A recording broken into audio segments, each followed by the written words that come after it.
মাঝখান থেকে কোন পদটা লোপ পাইলো? আশ্রিত।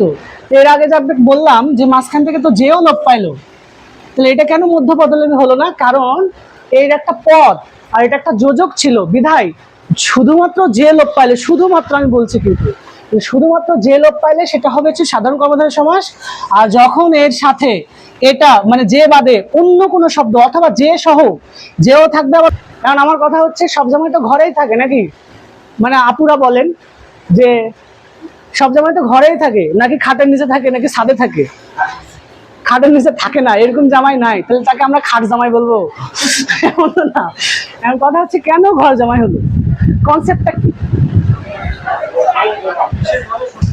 বিশেষভাবে, তাই না? আমরা জানি যে জামাই আর হচ্ছে জামাই বিয়ে করে বউকে, বিয়ে করে নিয়ে যায় নিজের বাড়িতে, কিন্তু এই জামাই এমন একটা জামাই, সে যায় নিজের বাড়িতে না, বউয়ের বাড়িতে। এই জন্য দ্য গ্রেট পারসন ঘর জামাই। কেন যে হলো না এখন বলতে পারেন? আসলে যে দিলে, যখন আপনি যে দিবেন তখন বিষয় কিন্তু দুইটাকে মিন করা হয়, আসলে আলাদা কিছুকে বোঝানো হয়। তাহলে ঈগল আর পাখি দুটা কি আলাদা, নাকি যেটা ঈগল পাখি সেটাই পাখি? তার মানে অ্যাকচুয়ালি এটা হবে ঈগল নামের পাখি, ঈগল নামের যে পাখি এটা হবে ঈগল।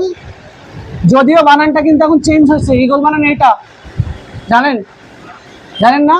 ঈদ বানান এইটা, ঈদ বানান কিন্তু এটা এটা চেঞ্জ হয়েছে।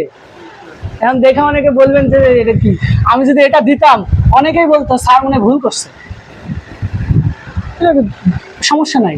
তাইলে ঈগল নামের যে পাখি, এখন আপনি বলবেন কর্মধারী সমাস। ধর্মঘট, তাহলে কি হবে? ধর্ম রক্ষার্থে যে ঘট, মৌমাছি কি হবে?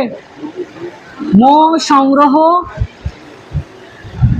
সংগ্রহ করে যে মাছি। সিংহাসন কি হবে? সিংহ চিহ্নিত আসন। তারপরে হচ্ছে বট, বটবৃক্ষ কি হবে? বট নামক যে বৃক্ষ। ঘি ভাত, একটা ঘি আর একটা ভাত। আপনি বলবেন যে ঘি যে ভাত, মানে ঘিটাই কি ভাত? এমন তো না, ঘি দিয়ে ভাত না, ঘিয়ে মাখানো ভাত, ঘিয়ে মাখানো ভাত, এটা লেখা রাখেন, ঘিয়ে মাখানো ভাত। ঝাল মুড়ি, একটা ঝাল আর একটা মুড়ি, ঝাল যে মুড়ি, এমন তো না, ঝাল মিশ্রিত মুড়ি। তারপরে হচ্ছে হাত ঘড়ি, দেখেন এই যে হাত ঘড়ি, হাতে তো পড়া হয় নাকি এই ঘড়ি, নাকি পায়ে পড়া হয়? পায়ে পড়লে পা ঘড়ি হইতো, হাতে পড়া হয় যে ঘড়ি, হাতে পড়া হয় যে ঘড়ি। তারপরে হচ্ছে গোলাপ ফুল, গোলাপ নামের যে ফুল, গোলাপ ফুল। এরকম অনেক শব্দ আছে। যদি বলা হয় শিক্ষামন্ত্রী কি হবে? শিক্ষা বিষয়ক মন্ত্রী। অনেকগুলো আছে, এগুলো মধ্য পদলোপী কর্মধারী সমাস। এরকম